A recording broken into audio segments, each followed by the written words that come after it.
Nice launch trajectory countdown. Pad is clear. 10, 9, 8. Launch auto sequence has started. 6, 5, 4, 3, 2, 1. Go for launch.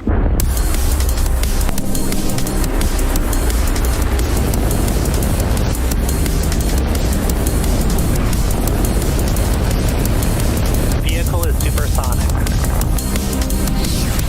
Stage separation confirmed.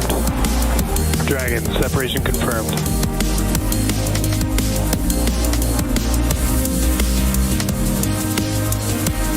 Stage 1 is transonic. Landing legs have deployed. And Falcon 9 has landed. Hello, everyone, and welcome to the Falcon Heavy webcast for tonight's Jupiter 3 mission. My name is Ronnie Foreman, and I'm joining you from the West Coast, from SpaceX headquarters in Hawthorne, California, to follow our Falcon Heavy rocket liftoff from Launch Complex 39A at Kennedy Space Center in Florida. Today's launch marks SpaceX's third Falcon Heavy mission this year and sixth operational Falcon Heavy mission overall. Today, we'll be launching the Hughes JUPITER 3 EchoStar 24 satellite into space for our customer EchoStar and their Hughes Network Systems division. The JUPITER 3 payload on board the second stage was built by Maxar and will be the largest commercial communications satellite ever to launch into geostationary orbit, weighing over 9 tons. Once operational, JUPITER 3 will help meet demand for HughesNet satellite internet in rural areas of the United States and Latin America, as well as demand for Explore service for rural customers in Canada. In addition to supporting enterprise and government applications, JUPITER 3 will also power higher speed satellite internet service plans in North America, while helping to expand and enhance HughesNet across Mexico, Brazil, and South America. We'll have more about our customer and their payload later on during the show, so be sure to stay tuned. At T-minus 13 minutes and 45 seconds, all systems are currently go for an on-time liftoff of 11:04 p.m. Eastern Time. The vehicle started propellant loading around the T-minus 50-minute mark and is nearly fully loaded with propellants now. Weather is green and the range is also ready to support. But if for some reason we don't launch today, we do have a backup opportunity tomorrow at the same time. The Falcon Heavy that you can see on your screen is essentially 3 Falcon 9 rockets strapped together. Having 3 cores instead of just the one on Falcon 9 means that we are using 27 engines between the 2 side boosters and center core today, and that allows us to carry heavier payloads to various orbits in space. From a technical standpoint, we are creating a more powerful first stage that carries more fuel and burns longer than the first stage on a typical Falcon 9 mission. Now, at the very top of our rocket, as you can see on your screen, is our payload fairing. This is where the JUPITER 3 satellite is safely enclosed between 2 composite pieces. The fairing protects the payload from aerothermal loads, heating, and contamination during ascent. Once we reach the vacuum of space, though, the fairing isn't needed anymore, so we will jettison both halves as the second stage continues on its journey to orbit. Both fairings supporting today's mission are flight-proven, with one half flying for its 5th time and the other for its 6th. Once those fairing halves separate from the second stage, we will of course be attempting to recover them again today with the help of our recovery vessel, Doug. Now, right below the fairing, we have a second stage, which is connected to the 28th engine on board Falcon Heavy. This is our Merlin vacuum engine, and its job is to power the payload to its final targeted orbit once the center core and second stage separate. The second stage for this mission is also debuting a new medium coast configuration. Just in case you didn't know, our second stages have 3 general configurations: standard, medium, and long coast. And we use different configurations depending on how long the second stage needs to operate after launch. A medium coast kit, which is what we're using today, provides better performance for some missions and includes an added battery loaf or power pack, a painted gray stripe on the outside of the fuel tank, and other hardware to make sure that the fuel and stages systems operate as long as needed. Now, if you look very closely at the stage 2 on your screen, you can just barely see that stripe of gray paint that I mentioned. While in space, that paint will absorb some heat from the sun in order to keep the second stage fuel warm enough for our long flight today. Payload deployment for Jupiter 3 is scheduled to occur after 3 second-stage engine burns and occur around the T+3 hour and 30-minute mark. We hope you'll stick with us till the end. Now moving further down the rocket, as I mentioned a little bit earlier today, we have 3 Falcon 9 rockets essentially strapped together. All 3 constitute our first stage. Each of the side boosters on either side of the center core are flying for the 3rd time on today's mission, having previously supported 2 Falcon Heavy flights, USSF 44 and 67. A couple of minutes after liftoff, we'll attempt to recover both side boosters with a land landing on landing zones 1 and 2. And fun fact, landing zone 2 was built specifically to support dual booster landings like this one.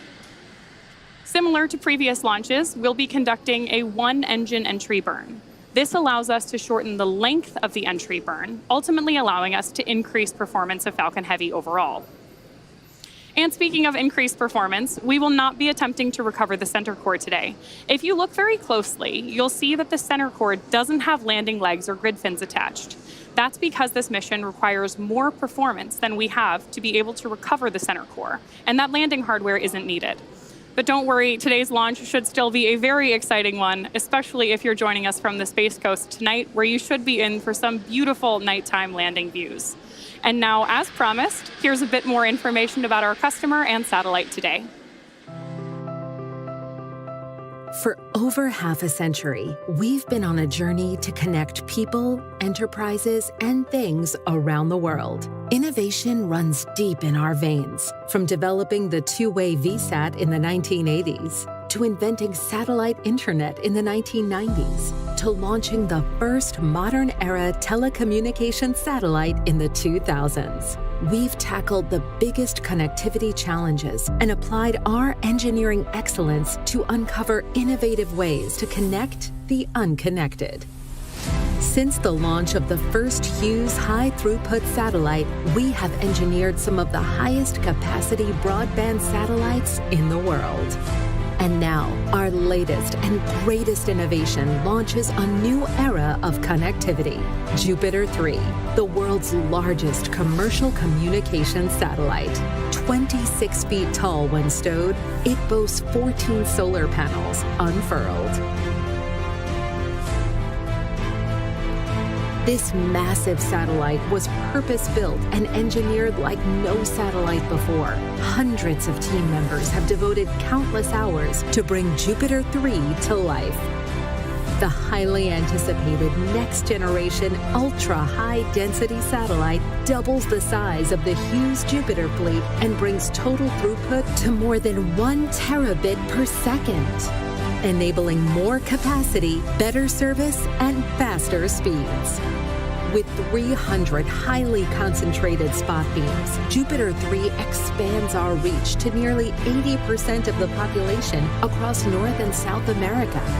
The engineering ingenuity built into Jupiter 3 will expand the connected experience.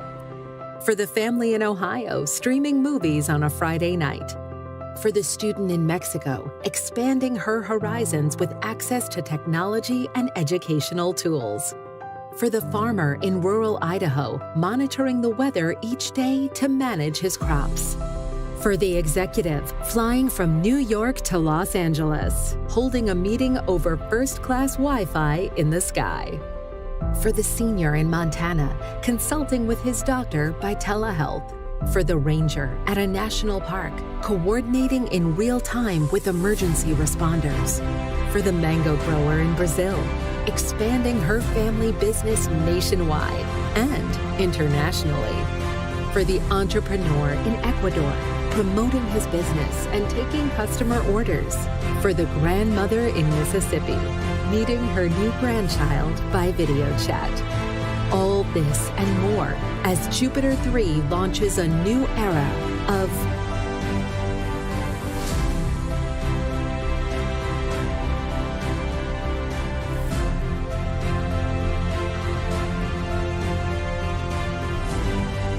join us.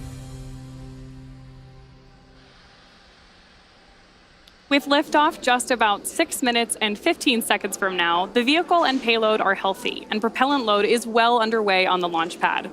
Speaking of the launch pad, you may often hear the pad on your screen referred to as Historic Launch Complex 39A, and there's good reason for that. LC-39A was originally built to support the Apollo program with the goal of landing humans on the moon.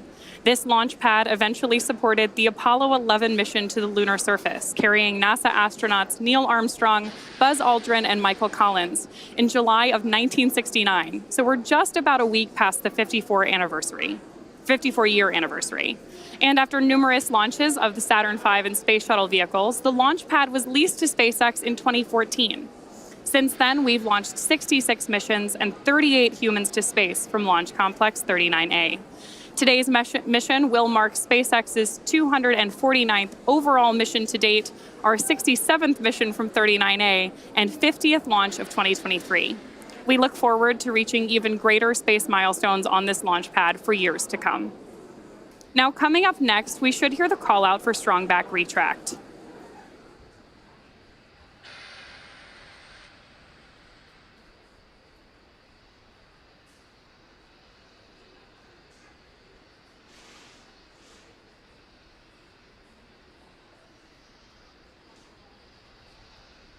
Falcon Heavy tanks are pressing for strongback retract.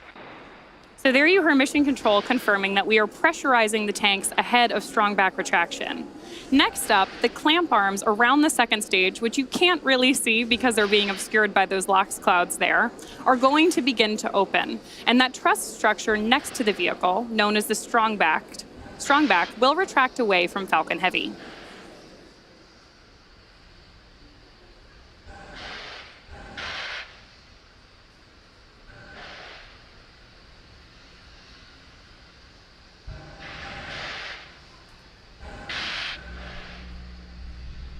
Again, those clouds that you see forming around the vehicle are nothing to worry about. That's actually liquid oxygen boiling off the surface of the tanks inside the rocket.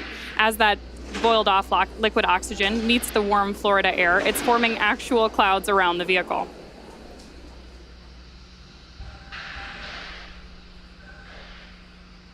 There you can see coming out from behind those clouds, we have had the clamp arms open up around Falcon Heavy in preparation for liftoff.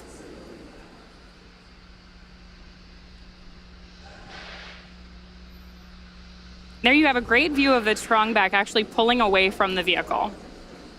This initial retraction is just a slight movement. Ahead of liftoff, we'll see full retraction so that Falcon Heavy can clear the launch pad.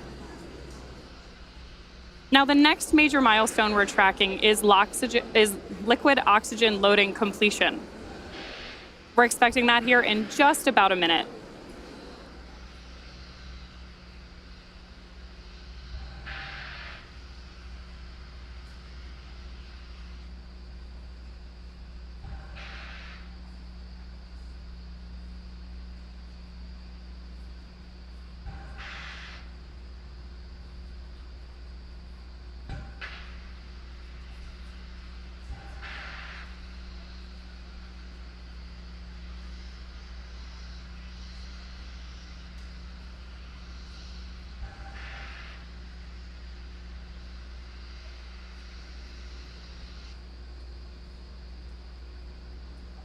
Just about 25 seconds left of liquid oxygen loading.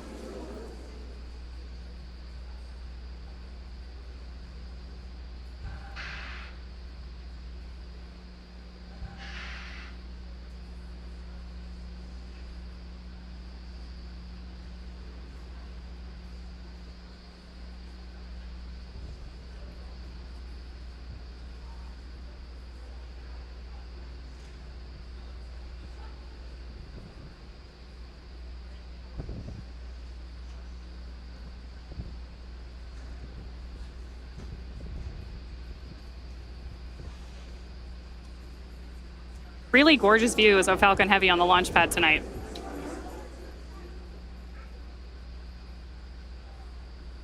The next major milestone we're tracking is going to be the announcement that Falcon Heavy is in startup mode, which means that the internal flight computers have taken over the final count in the lead up to liftoff. About T-1 minute is when we expect to hear that call out, and that's also when stages 1 and 2 will begin to pressurize for launch.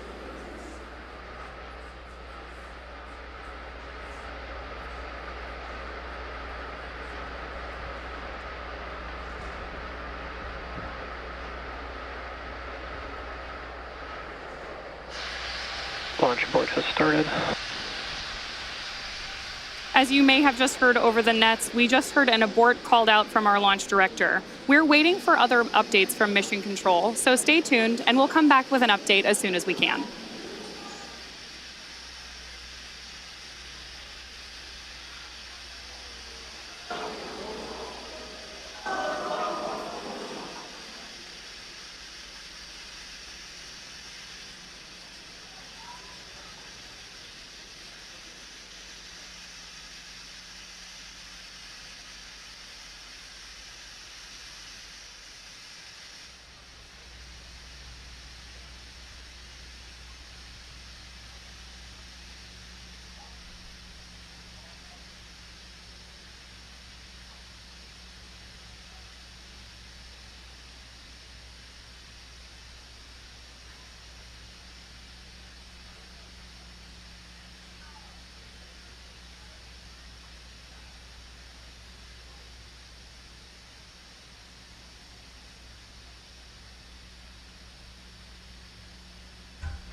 All parties on countdown 1, please be advised that we have scrub for the night on Falcon Heavy.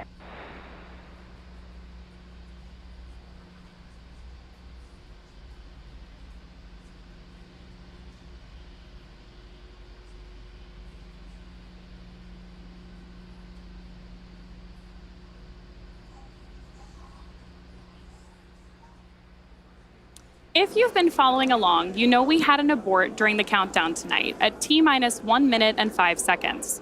Prior to that, the countdown was proceeding nominally. And keep in mind that the purpose of the countdown is to help us catch potential issues prior to flight. There are 1,000 ways that a launch can go wrong and only one that it can go right. So given that, we are overly cautious on the ground, and if the team or the vehicle sees anything that just looks even slightly off, they'll stop the countdown. Again, the vehicle and payload are in good health, but this will end our launch attempt for today.